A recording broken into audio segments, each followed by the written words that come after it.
Welcome to today's Emunah Minute. There was a beautiful statement by the Chafetz Chaim. Chafetz Chaim writes that sometimes a person is davening Shmona Esrei.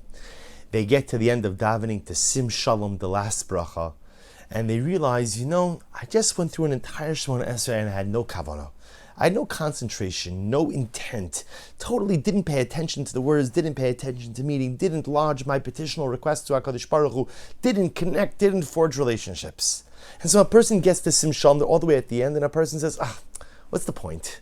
Why should I even bother to summon up a little bit of kavanah, a little bit of concentration for Sim Shalom, for the last bracha, when everything before it, the entire Shmona Esrei, has been so empty and meaningless. Just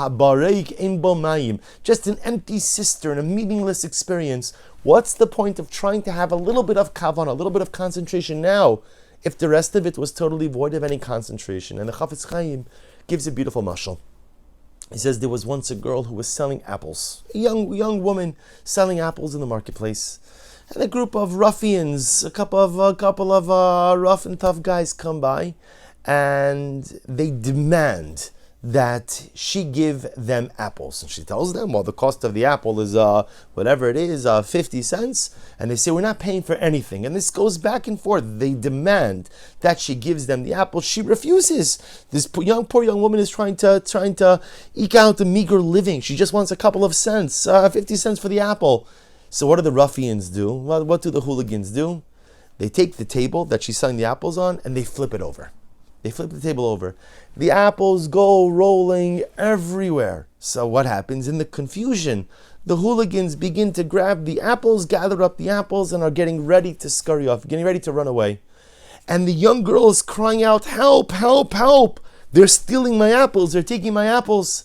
And an old man who's witnessing this scene comes over to the girl and he tells her, stop screaming.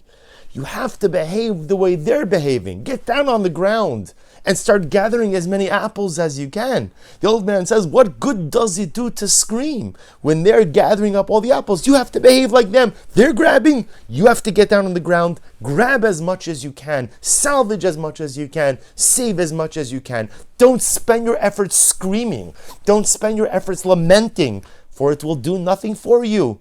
Get down on the ground, gather whatever you can. And explains the Chafetz Chaim. Sometimes we get to the end of Shmona Esrei, and at the end of the day, tefillah went by and absolutely no meaning, no purpose, no deeper insights, no requests, nothing. And so it's easy to think all I should do is just cry out and give up.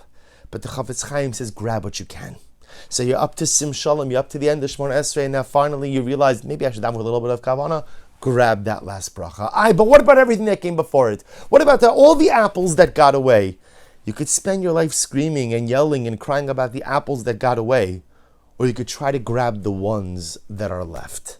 Says the Chafetz Chaim, bend down, grab the apple, grab the Sim Shalom, grab the bracha, grab the opportunity. Stop crying over what's lost and maximize what is. And then the Chafetz Chaim goes on, and he says, sometimes in the month of Elul, we begin the month, and the month is filled with promise and potential. Okay, it's true, I didn't accomplish during the rest of the year what I said I was going to accomplish last year, but it's Elul. It's Elul, and there's a whole month. This is the month. And then what happens? A person could get to a week before Rosh Hashanah. And a person says, ay vavai, I'm up to Sim Shalom. It's the end of the month, a week left, less than a week left to Elul. Right, Rosh Hashanah is Emir Hashem this coming Monday night, less than a week left to Elul. It's like getting to the end of Shmona Esrei, getting to Sim Shalom, and then saying to myself, I didn't have kavanah.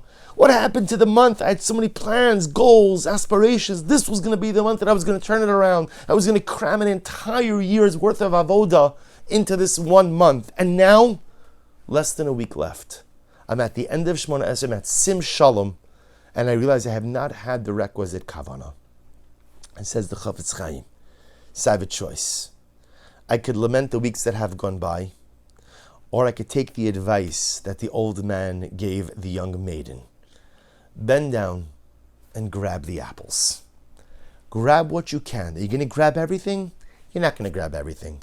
Can you make up for lost time? Some of it, but probably not all of it. But if I have a week of Elul left, Don't spend your time lamenting the 3 that are gone, but focus on the one that's ahead. Bend down and grab the apples, grab the opportunities. At least have kavanah in sim shalom. A week is a long time, and the truth is, like the Gemara tells us, yesh kana olamo b'sha achas, that a person sometimes could go ahead and acquire their entire world, in the course of just one moment. We still have a week. Worlds could be acquired in a week. Lives could be changed in a week. Apples can be gathered in a week. A sim shalom could be davened with incredible kavanah. If we have not yet accomplished what we hope to in this month of Elul, let us find the resolve, the strength, and the commitment to Mirza Hashem utilize this last week in a meaningful, purposeful, and kavanah-dik way. Let us salvage this last week to accomplish all the things we need to grab the apples we need to make the changes we need to, and to enter into Rosh Hashanah with a sense of confidence and a sense of simcha. Wishing everyone a wonderful day.